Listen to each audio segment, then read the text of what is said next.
importante est que c'est pour la première fois dans l'histoire du monde arabe, les révolutions sont faites par la base, par le peuple lui-même, et non pas par des élites sociales ou militaires, comme on a pu le voir tout au long du XXe siècle. Je pense particulièrement à la grande révolution arabe de 1916 du Calife Hossein, qui a été continuée par son fils en 1918 à Damas, et qui est dans l'imaginaire arabe la grande révolution arabe, et qu'on a d'ailleurs beaucoup cité aux premiers mois de la révolution. Et je disais donc que la tâche est aussi délicate, d'abord parce que justement nous sommes dans l'histoire en gestation, dans l'histoire en cours, dans l'histoire en devenir, et il est toujours très délicat de parler de ce qu'on appelle l'histoire immédiate. L'université de Toulouse d'ailleurs, enfin de Toulouse 2, le Mirail, a un centre de recherche sur l'histoire immédiate qui a des travaux très sérieux sur la question aussi des révolutions arabes en cours. Parce que justement, ce qu'il faut, c'est s'éloigner des analyses hâtives, des scoops, du sensationnel qui parfois peuvent nous faire entrer dans des lectures très, très égocentriques aussi. Une minorité alawite chiite au pouvoir. Au Bahreïn, c'est la même chose. Et là, c'était par contre une majorité chiite soutenue par l'Iran qui se rebelle contre la minorité sunnite au pouvoir soutenue par l'Arabie Saoudite. Et cette contestation populaire qui a fini par demander le renversement du roi, Hamad bin Khalifa, a entraîné l'intervention de la force bloquée du désert d'Arabie Saoudite et a été aussi étouffée dans l'œuf finalement.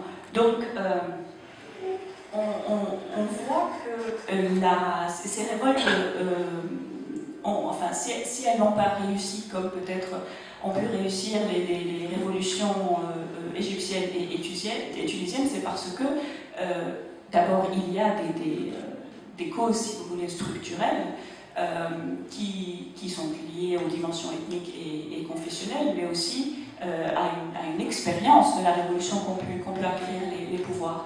Et justement, aujourd'hui, le bilan des révolutions est mitigé, puisque le régime de Kadhafi a été le troisième régime à tomber, après l'intervention de l'OTAN, qui a eu son bilan de mort. La situation n'est pas rose, puisque le chaos règne dans le pays, puisqu'il y a encore un très grand nombre de miliciens armés, et puisque le pays peut être encore au bord de la guerre civile, tant les divisions aussi ethniques, et tant maintenant la présence des islamistes au pouvoir peut envenimer la situation. Oui. Vous ne m'en rappelez pas là? D'accord. Au Yémen, donc le régime de Kadhafi a été rapidement suivi par le régime yéménite qui est tombé aussi, mais en même temps, Ben Ali, Ali Abdallah Saleh s'est quand même ménagé une sortie très honorable, hein, puisque après moult de tergiversations, c'est finalement que le 30 janvier qu'il est parti aux États-Unis pour se faire soigner, et sans avoir pris le soin de faire voter une loi qui lui garantit l'immunité, et puis après avoir placé son vice-président finalement à sa suite, puisqu'il était le seul candidat à l'élection présidentielle en février.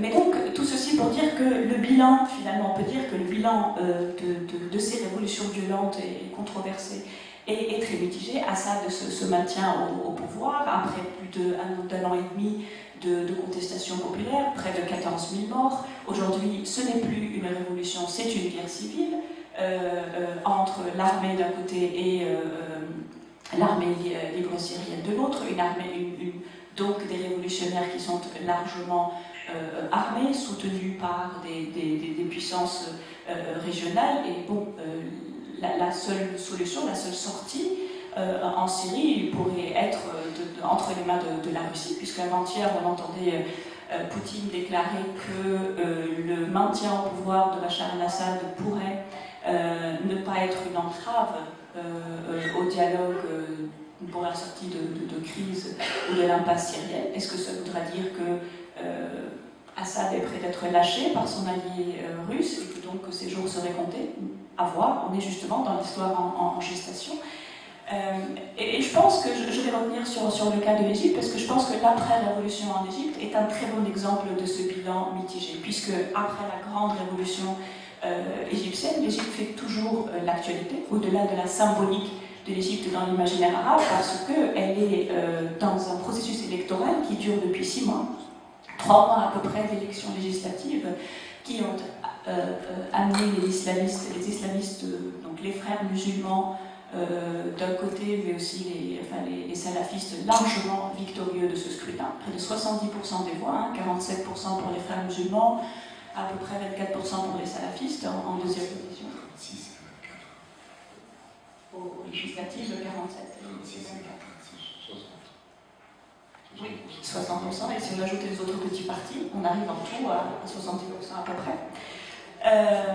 Et donc, là, on est en pleine élection présidentielle. Le premier tour a finalement fait réussir contre toute, attente ou pas, le candidat de l'ancien régime, Ahmad Shafik d'un côté, et puis le candidat des frères musulmans, qui d'abord avait dit qu'il ne présenterait pas de candidat à l'élection présidentielle, donc à Al-Morsi. Et finalement, on se rend compte qu'après une révolution, on se retrouve entre un dilemme, encore une fois, entre l'ancien régime et sa dictature et les islamistes. Mais si on connaît l'histoire contemporaine de l'Égypte, et si on connaît ses structures anthropologiques et sociétales en général, ça n'a rien de surprenant. Puisque finalement, et là je renvoie à une grille d'analyse qui me semble assez intéressante qu'a faite Mathieu Guider dans Le choc des révolutions arabes, où finalement on peut ramener les forces agissantes, comme il les appelle, dans tous les pays arabes, au-delà de leur spécificité socio-culturelle à chacune, à 3. L'armée, la mosquée, au sens large du terme, comme lieu de rencontre des gens, et la tribu. Et si on regarde la structure, ou en tout cas la réalité de chaque pays arabe, on se rend compte que dans chacun des pays arabes, on a au moins 2 de ces forces qui interagissent entre elles, en sachant que toutes les combinaisons sont possibles. Et en Égypte, effectivement, ça se joue entre l'armée et les islamistes. L'armée est la colonne vertébrale du pouvoir égyptien depuis à peu près 60 ans. Tous les présidents égyptiens ont été issus de l'armée, Neguib, Nasser, Sadat, Moubarak, et peut-être bientôt Ahmed Shafik. D'un côté, et puis elle est aujourd'hui aussi une force économique, avec le pouvoir économique qu'ont acquis les officiers de l'armée à travers les entreprises qu'ils ont achetées,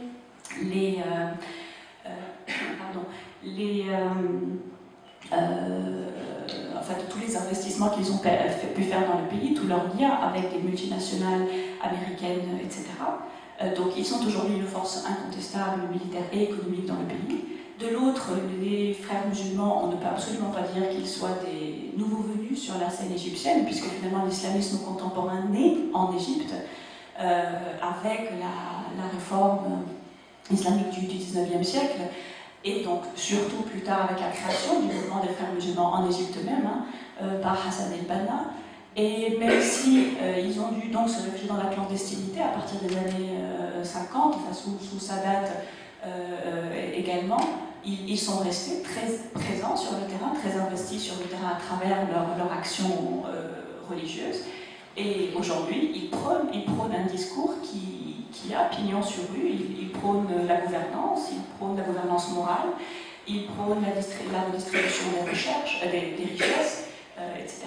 Et puis, ils ont montré, en Égypte comme ailleurs, qu'ils ont très bien su jouer le jeu de la démocratie, puisqu'à partir de la fin des années 80, et donc surtout dans les années 90, avec une jeunesse formée en Occident et formée à l'occidental, les frères musulmans adoptent le discours démocratique puisqu'ils savent qu'il est à leur avantage.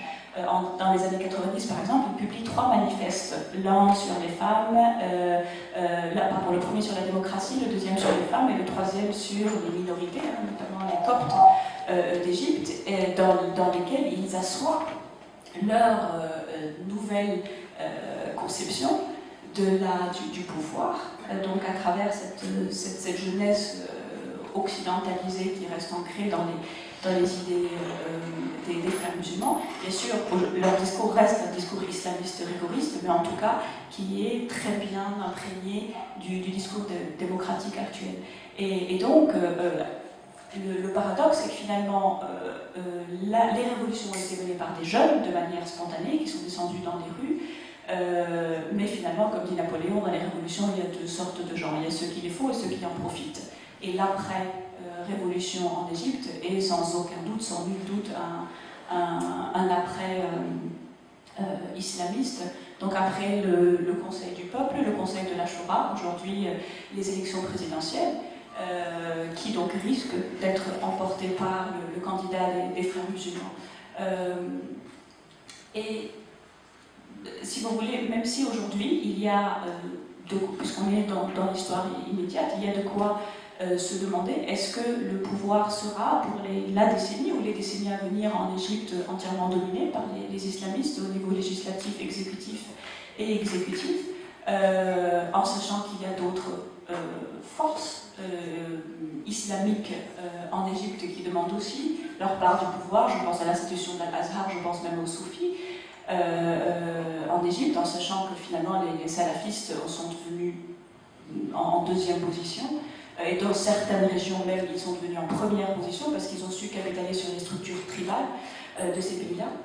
Mais je dirais, pour ne pas finir sur une note totalement négative, parce que nous ne savons pas réellement de quoi l'avenir sera fait, je dirais, et pour faire le lien aussi avec le thème de la conférence, les révolutions arabes un an après, quel impact sur le monde et l'Europe, que, à mon sens, le principal acquis de ces révolutions est le changement de perception profond qu'elles ont entraîné du monde arabe.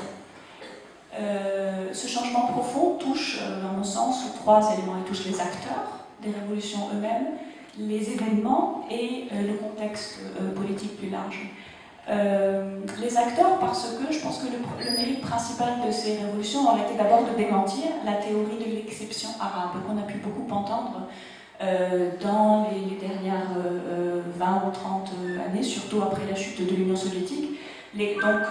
Ça a permis de démentir la théorie selon laquelle le monde arabe ne serait pas, comme d'autres aires linguistiques et régionales et culturelles du monde, épris de liberté et de démocratie, puisque finalement ces jeunes de la Révolution ont prouvé qu'ils étaient autant épris de liberté et de dignité, qui étaient deux slogans clés de la Révolution que les autres.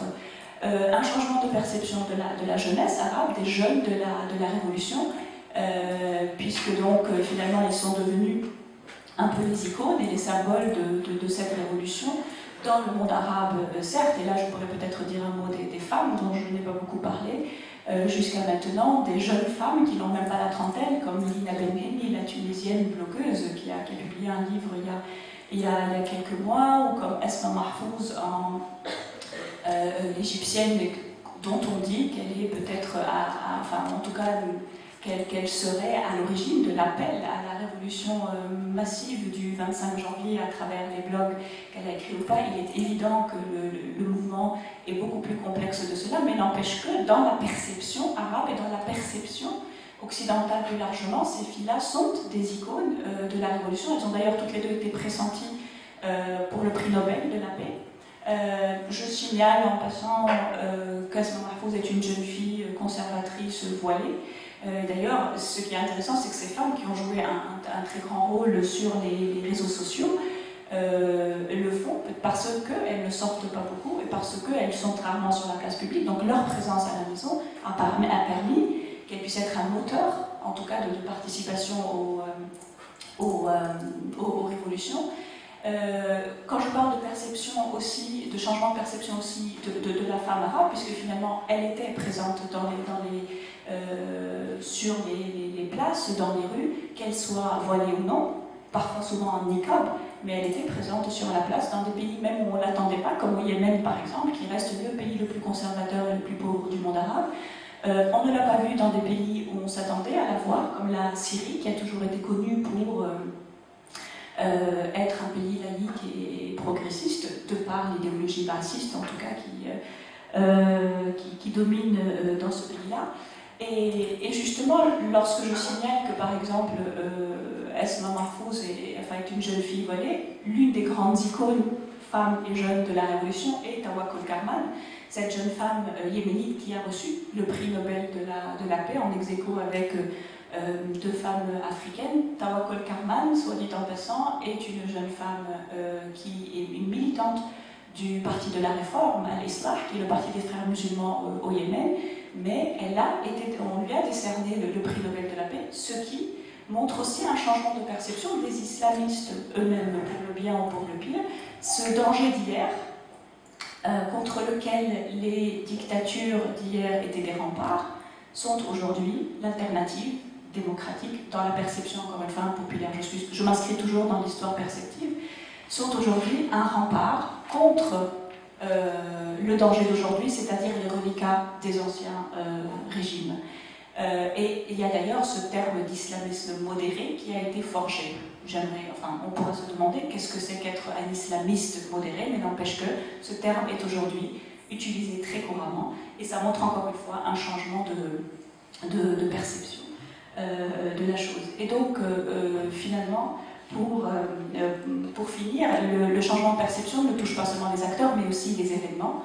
Dans le sens où aujourd'hui, tout événement qui se passe dans le monde arabe, d'une nouvelle immolation par le feu, à une manifestation, à des élections, occupe le devant de la scène médiatique en France et dans le monde entier.